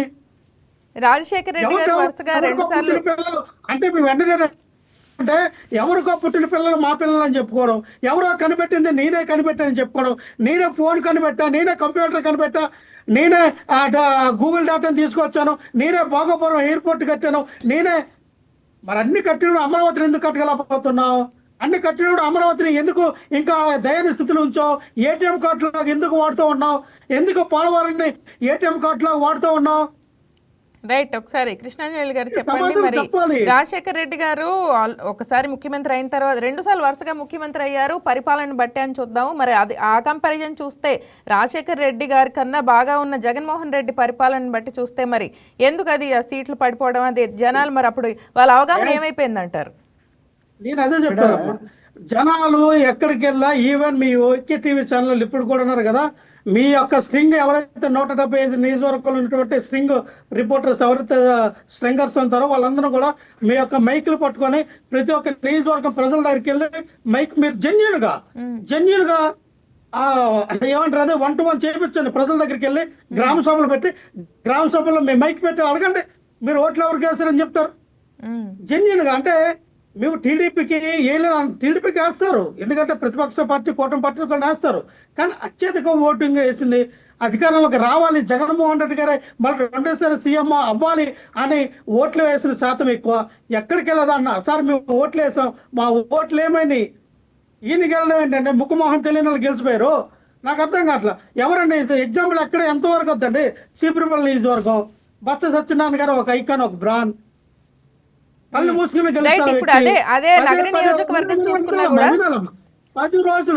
10 రోజులు 10 రోజులు ఎవరో హెచ్చర్ల నియోజకవర్గం నుంచి వచ్చినటువంటి కళా వెంకట్రావు 10 రోజులు ఒక ఊరు కూడా తిరగల. ఉమ్. ఆ ఊర్లో నాయకులు కూడా తెలియదు. అది 7,000 8,000 మెజార్టీ వచ్చి గెలిచాడంటే దానికి ఏం చెప్తాం? రైట్, ఒకసారి ఇదే విషయం చూసుకుంటే నగర నియోజకవర్గం ఓట్ల మెజారిటీ మా నియోజకవర్గంలో ఒక టీడీపీ కార్యకర్త కూడా జెండా పట్టుకుని బయటికి రాలా ఎలక్షన్ లో. మరి ఏం రైట్. చెప్తాం? నగర నియోజకవర్గాన్ని చూసుకుంటే 45,004 ఓట్ల తేడాతో గాలి జనార్దన్ రెడ్డి రోజా మీద గెలవటం జరిగింది. ప్రతి ఒక్క దగ్గర కూడా 40,000 ఓట్లకు మించే మెజారిటీ ఉండటం జరిగింది ప్రతి నియోజకవర్గంలో. ఒకసారి కృష్ణాంజనేయులు గారు, ఒకసారి లక్ష్మణరావు గారి వ్యాఖ్యలను ఒకసారి దీన్ని బట్టి చూస్తే ఎన్ని వేల అమ్మ ఒక్క నిమిషం అమ్మా 90,000 మెజార్టీతో నారా లోకేష్ గెలిచారు అన్నారు కదా. ఎంత మెజార్టీతో గెలిచిన వ్యక్తి గతంలోకి ఈజీ గెలుస్తాడు కదా. రైట్, ఒకసారి దీని గురించి విశ్లేషించండి కృష్ణాంజనేయులు గారు, మీరు చెప్పండి ఒకసారి. లక్ష్మణరావు గారు ఒక్క నిమిషం మీరు చెప్పండి. లక్ష్మణరావు గారు ఒక అనుమానం వ్యక్తం చేశారండి. లక్ష్మణరావు గారు ఒక అనుమానం వ్యక్తం చేశారు. ఏమని? 164 సీట్లు ఎక్కడ ముఖం తెలియని వాళ్ళు కూడా కొంతమంది గెలిచారు అనేటువంటి దాని మీద వాళ్ళకి అనుమానం వ్యక్తం చేశారు. దీంట్లో ఒకటి ఏం స్పష్టం అవుతుంది అంటే, ఎవరైనా పర్వాలేదు వైఎస్ఆర్ కాంగ్రెస్ పార్టీ కాకూడదు, జగన్మోహన్ రెడ్డి ఓడిపోవాలి అని జనం ఓట్లు వేసినట్టుగా ఎందుకు భావించకూడదు? జగన్మోహన్ రెడ్డి సిద్ధం సభలు పెట్టేసి జనం వచ్చేసారు, మనకి జనం ఎంతమంది వచ్చారు, నేను బటన్ నొక్కుతున్నాను, మీరు కూడా బటన్ నొక్కండి, నేను 151 నుంచి 175కి పోతా అన్నాడు. మరి ఎందుకు 11కి వచ్చినంటే కారణం ఒక్కటే. జగన్మోహన్ రెడ్డిని 2019 ఎన్నికలకు ముందు ఆయన పాదయాత్ర చేసినటువంటి సమయంలో ఆయన మాట్లాడినటువంటి మాటలు నమ్మి, నేను విన్నాను, నేను ఉన్నాను, మీ సమస్యలన్నీ పరిష్కరిస్తాను, ఈ ప్రభుత్వం మొత్తం మీ మీద భారాలు వేస్తుంది అని ఇన్ని చెబితే జనం అందరూ ఏమనుకున్నారంటే, నిజమే కావాలా, ఈయన పాదయాత్ర చేశాడు, అప్పుడు రాజశేఖర రెడ్డి కూడా పాదయాత్ర చేశాడు, 2004లో అధికారంలోకి వచ్చిన తర్వాత ఆయన బాగా పరిపాలించాడు, మా మాటలు విన్నాడు, ప్రజావేదిక పెట్టాడు, ఇవన్నీ చేశాడు, ఇట్లానే పరిపాలిస్తాడు కావాలని అనుకున్నారు. రాజశేఖర రెడ్డి బేగంపేట అక్కడ ఉండేటువంటి క్యాంప్ కార్యాలయంలో ప్రతి వారము ప్రజావేదిక పెట్టేవాడు. శ్రీకాకుళం నుంచి ఆదిలాబాద్ నుంచి కూడా పంచెలో తలగొడ్లు చుట్టుకొని వచ్చేసి ముఖ్యమంత్రిని కలిసి రిప్రజెంటేషన్ ఇచ్చేవాళ్ళు. కానీ జగన్మోహన్ రెడ్డి అలా పరిపాలిస్తాడు అనుకుంటే ముఖ్యమంత్రి అయినట్టేనే ఏం చేశాడు? మొత్తం ప్రజావేదిక కూల్చేసినటువంటి పరిస్థితి, ప్రజలకు దూరమైనటువంటి పరిస్థితి, ప్రజల దగ్గరికి వెళ్ళాలంటే పరదాలు కట్టుకోవటము, బారికేడ్లు కట్టుకోవటం. అసలు ప్రజలతో ఎప్పుడన్నా ఏ విషయంలోనైనా కలిచాడా? బహిరంగ సభలు పెట్టుకున్నాడు, అంతే కదా. ఈ వన్ వే కమ్యూనికేషన్. తను ఏదో చెప్తాడు, అదంతా వాళ్ళు వినాలి, వాడు ఓట్లు వేయాలి. మీకు నేను డబ్బులు ఇచ్చాను కదా, మీకు బటన్కి డబ్బులు ఇచ్చాను, మీరు నాకు ఓట్లు వేయండి. ఈయన ఓట్లు పెట్టి కొనుక్కుంటే వచ్చేటువంటి వ్యవహారమా? అందుకని అయ్యా, నువ్వు ప్రతిపక్ష నాయకుడిగా అప్పుడు ప్రతిపక్షంలో ఉన్నప్పుడు చెప్పావు, పాదయాత్ర చేసావు, నిన్ను నమ్మోటేసావు, నువ్వు ముఖ్యమంత్రిగా పనికిరావు, నువ్వు పరిపాలన చేయడానికి నీ చేత కావట్లేదు, ప్రజల దగ్గరికే రావట్లేదు, మీ ఎమ్మెల్యే ఎంపీలే మాకే అపాయింట్మెంట్లు లేవు అని వాళ్ళు చెప్తున్నారు, డెవలప్మెంట్ లేదు, అదే విధంగా పారిశ్రామికవేత్తలు పారిపోతున్నారు, నిరుద్యోగులు సమస్య, నిరుద్యోగానికి సంబంధించినటువంటి వ్యవహారంలో ప్రతి సంవత్సరం జాబ్ క్యాలెండర్ ఇవ్వలేనటువంటి పరిస్థితి. ఇవన్నీ చూసిన తర్వాత ఏం చేశారు? ఇక జగన్మోహన్ రెడ్డి పనికిరాడు ముఖ్యమంత్రిగా, ప్రతిపక్షంలో కూడా పనికిరాడు. ఎవరికైనా పనికి వాళ్ళకి ఓట్లు ఇచ్చారు, కూటమి వాళ్ళకే. అందుకనే జనసేనకి 11కి 21 గెలిచే మొత్తం గెలిచారు అంటే అర్థమైంది వైసీపీ మీద ఉన్నటువంటి వ్యతిరేకత. దీన్ని అర్థం చేసుకోకుండా ఇప్పుడు దీన్ని సరి చేసుకోకుండా ఇప్పటికీ జగన్మోహన్ రెడ్డి ఏమైనా మార్పు వచ్చిందా? జగన్మోహన్ రెడ్డి ఏమైనా మారాడా? జనంలోకి వెళ్ళే ప్రయత్నం చేస్తున్నాడా?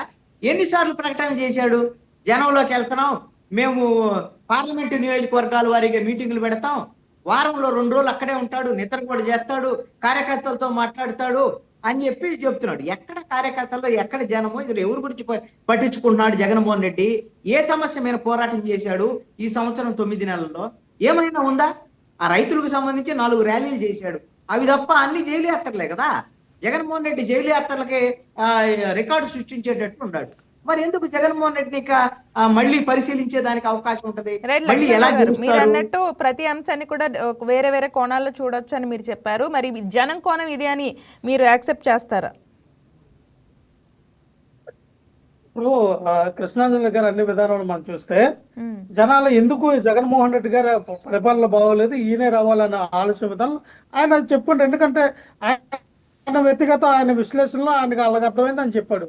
ఆయన చెప్పిన దాంట్లో నేను తప్పు పట్టిన, కానీ నేనేమంటానంటే ఇక్కడ జగన్మోహన్ రెడ్డి గారు ఓడిపోవడానికి కారణం, జగన్మోహన్ రెడ్డి గారు ప్రజలు టీడీపీని ఎందుకు గెలిపించారు అని చెప్పుకోవడానికి రీజన్లు మనకు కనబడుతున్నాయి. ఏంటంటే జగన్మోహన్ రెడ్డి గారు మీకు అందించారు, yes, మంచి పరిపాలన చేశారు, ఆయన పథకాలు కానీ డెవలప్మెంట్ కానీ దానికి డబుల్ త్రిబుల్ ఇస్తాము, అదే అమ్మఒడి అన్నాము, ఎంతమంది అంతమంది, నిరుద్యోగ వృత్తి, ఇలాంటివి ఏవైతే తాయిలలో ప్రకటించారో ప్రజలన్న వాళ్ళు ఆశావాహులు, వాళ్ళకి ఏం కావాలి, ఇగో 4,000 20,000 పెన్షన్ పెంచాము, మేము ఎక్కడేటంటే మేము ఏమైతే చేయగలము, ఏదైతే ఆ రాష్ట్ర ఇబ్బందికరమైన పరిస్థితుల్లో సరే జగన్మోహన్ రెడ్డి గారు ఎక్కడ ఎవరికి బిల్లులు ఆపలేదు.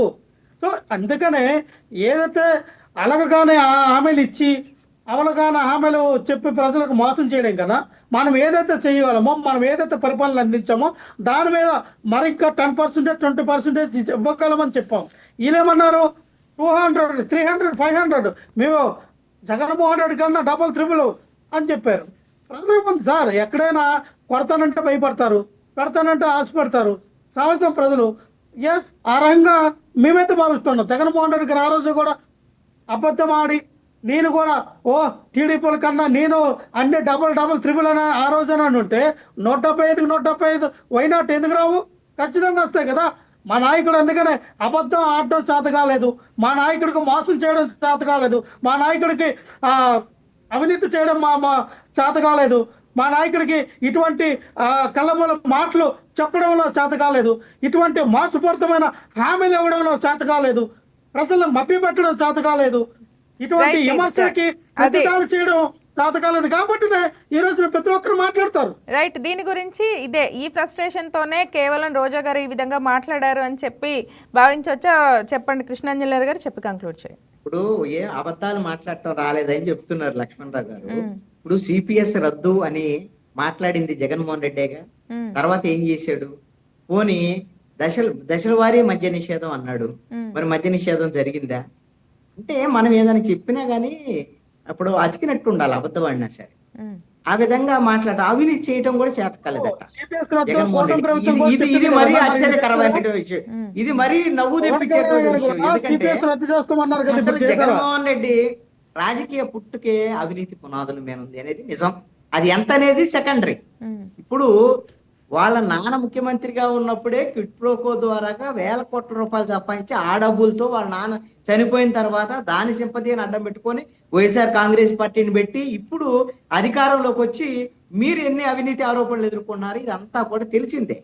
కొంచెము ఎక్కువ తక్కువ ఉంటుంది తప్ప కరప్షన్ అనేది మాత్రం జగన్మోహన్ రెడ్డి వాళ్ళ నాన్న ఉన్నప్పుడు జరిగింది, జగన్మోహన్ రెడ్డి ఉన్నప్పుడు కూడా జరిగింది. అంటే ఈ ప్రభుత్వంలో జరుగుతుందా లేదా అనే దాని మీద మీరు ఏదైనా ఆరోపణలు చేసి దాని మీద ప్రూవ్ చేసేటువంటి ప్రయత్నాలు, మీరు అలాంటి పోరాటాలు చేసే ప్రయత్నాలు వైఎస్ఆర్ కాంగ్రెస్ పార్టీ చెయ్యాలి.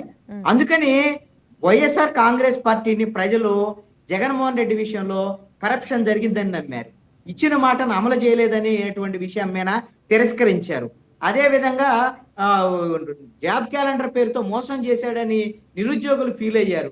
అదే విధంగా పరిశ్రమలు వాళ్ళందరినీ పారిపోయేటువంటి విధంగా చేసి డెవలప్మెంట్ లేకుండా చేశాడు అనేటువంటి దాని మీద డెవలప్మెంట్ లేదు, ఉద్యోగ ఉపాధి అవకాశాలు లేవు, మొత్తం అవినీతి. అన్నిటికీ మించి ఇక్కడ అప్రజాస్వామికమైన చర్యలు. ఈయనేమనుకోనంటే నేను తెలుగుదేశం పార్టీ వాళ్ళని కొడుతున్నాను కదా, చంద్రబాబు నాయుడు ఇంటి మీద దాడి చేసాం అదే తెలుగుదేశం పార్టీ వాళ్ళ సమస్య, తెలుగుదేశం పార్టీ ఆఫీస్ మీద దాడి చేసాం అది తెలుగుదేశం వాళ్ళ సమస్య కదా అని అనుకున్నాడు. ఇలాంటి అప్రజాస్వామికమైన చర్యల్ని ప్రజాస్వామికవాదులు అంగీకరించరు.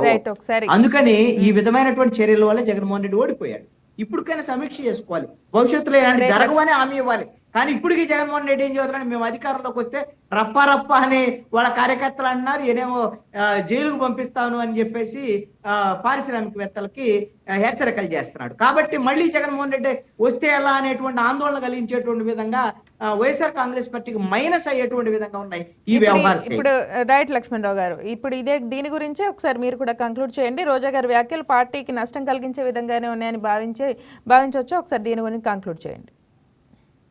రోజా గారు వాక్యాలు పార్టీకి నష్టం కలిగిస్తాయా కలిగించవా సెకండరీ. ఈ రోజున రోజా గారు మాట్లాడే విధానంలో నిజం లేదని మనం అనుకోవడం తప్పు. యాజ్ ఒక స్పోక్స్ పర్సన్గా ఆవిడ రాష్ట్ర అధికార ప్రతినిధిగా ఒక మాజీ మినిస్టర్గా ఆవిడ ఇచ్చిన స్టేట్మెంటు ఒక రకంగా పవన్ కళ్యాణ్ గారికి నిజంగానే ఆవిడ చెప్పిన దాంట్లో ఏదైనా ఇబ్బందికరమైన పరిస్థితుల్లో వాళ్ళు పడి వాళ్ళ ఆత్మ విమర్శ వాళ్ళు చేసుకుని వాళ్ళు మారితే మంచిది. లేదు దాడికి దాడి, ఎదురు దాడి, ప్రతి దాడి అంటే ఖచ్చితంగా ఇదేమో గాంధీ గారు చెప్పినట్టుగా ఒక చంప కొడితే రెండో చంప చూపించిన టైం కాదు. ఈ రోజున ఒక చంపలు మీరు కొడుతూ ఉన్నారు. రెండో చంపల మా టైం వచ్చినప్పుడు 2 చంపలు 3 చంపలు ఇందాక కృష్ణాంజలి గారు అన్నట్టుగా రప్ప ఏంటనేది అంటే జగన్మోహన్ రెడ్డి గారు చేస్తారని చెప్పట్లా. కార్యకర్తలు ఇప్పుడు ఆ కార్యకర్తలు అలాగే తెచ్చిపోతారు. ఇక్కడ ఉన్న కార్యకర్తలు కూడా అంతే. అంటే దెబ్బతిన్నోడికి తెలిసింది ఏంటన్నది. రైట్, ఓకే, ఫర్దర్ గా చూద్దాము. రైట్ లక్ష్మణరావు గారు, ఫర్దర్ గా ఈ వ్యాఖ్యలు ఎటువైపుకి దారితీస్తాయో చూద్దాము. Thank you for participating with us. Thank you both of you. So ఇది వాళ్ళ డిబేట్. ఇంకా ఎపిసోడ్లో మళ్ళీ కలుద్దాం. Till then keep watching YK news. ఇది తెలుగు వారి గుండె చప్పుడు. ఈ వీడియో మీకు నచ్చినట్లయితే లైక్ కొట్టి షేర్ చేసి మా వైకే టీవీ ఛానల్ని సబ్స్క్రైబ్ చేయండి.